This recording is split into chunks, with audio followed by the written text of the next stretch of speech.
Howdy folks, Texas Grebner here with Texas Grebner Outdoors. New videos every Saturday, so if you don't want to miss out on your Texas Grebner Outdoors Saturday morning cartoon awesomeness, make sure to click subscribe and check my channel every Saturday for new videos. I love reading your comments and I really do appreciate all of you that watch.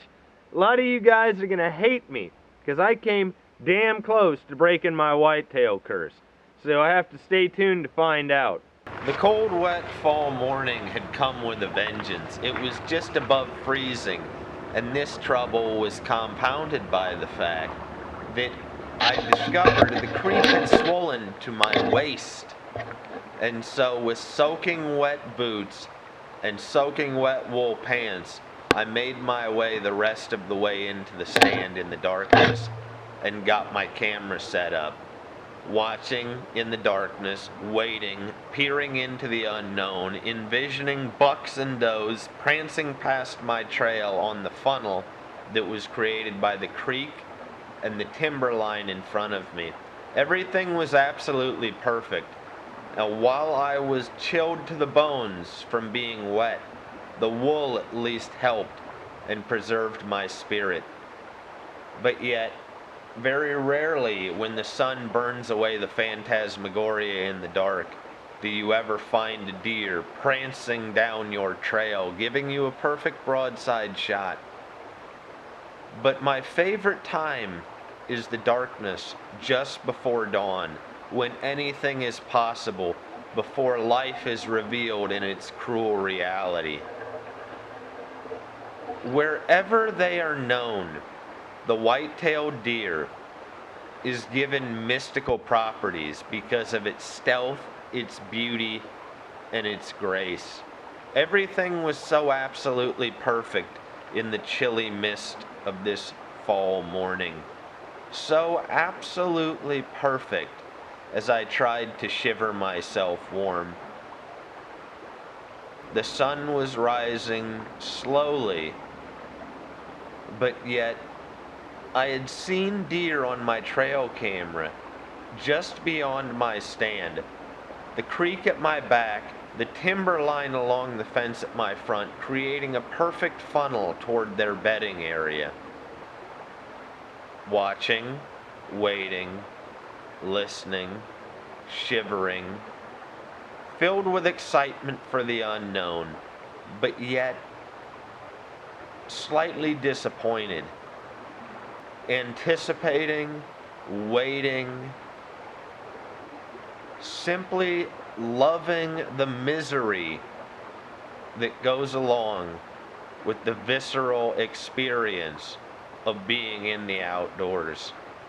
The sun climbed even higher, and I was forced to peel myself away from my tree stand and cross the creek yet again to go back to my real life. And the slow descent into madness continues. Couldn't have asked for a better morning. Well, I guess. Could have got a deer. Now it is pleasant to hunt something you want very much over a long period of time, being outwitted, outmaneuvered, and failing at the end of each day.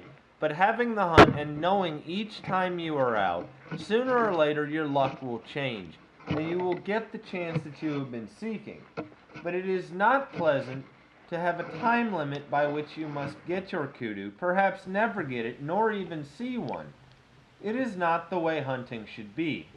The way to hunt is as long as you live, against as long as there is such and such an animal, just as the way to paint is as long as there is you and colors and canvas, and to write as long as you live, as long as there is pen, pencil, paper, any machine to do it with, and anything you care to write about.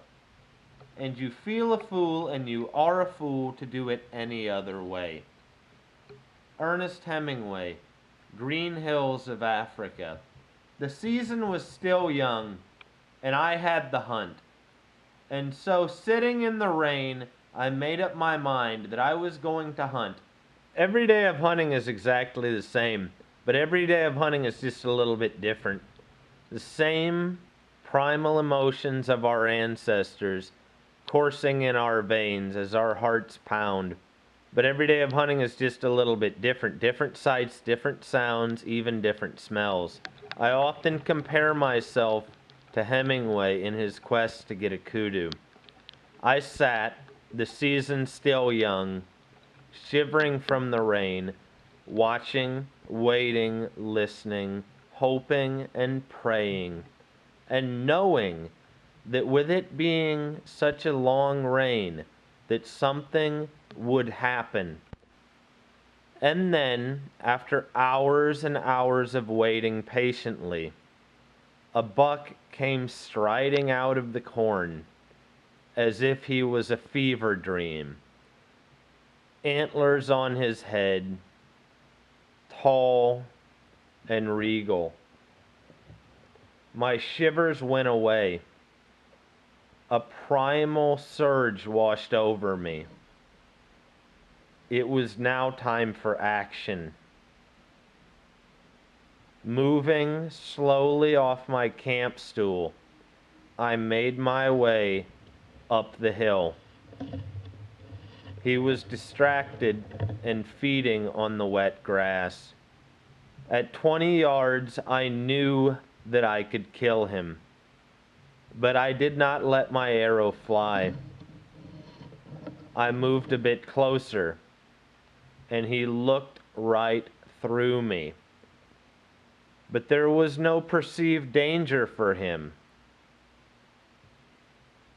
I was upwind.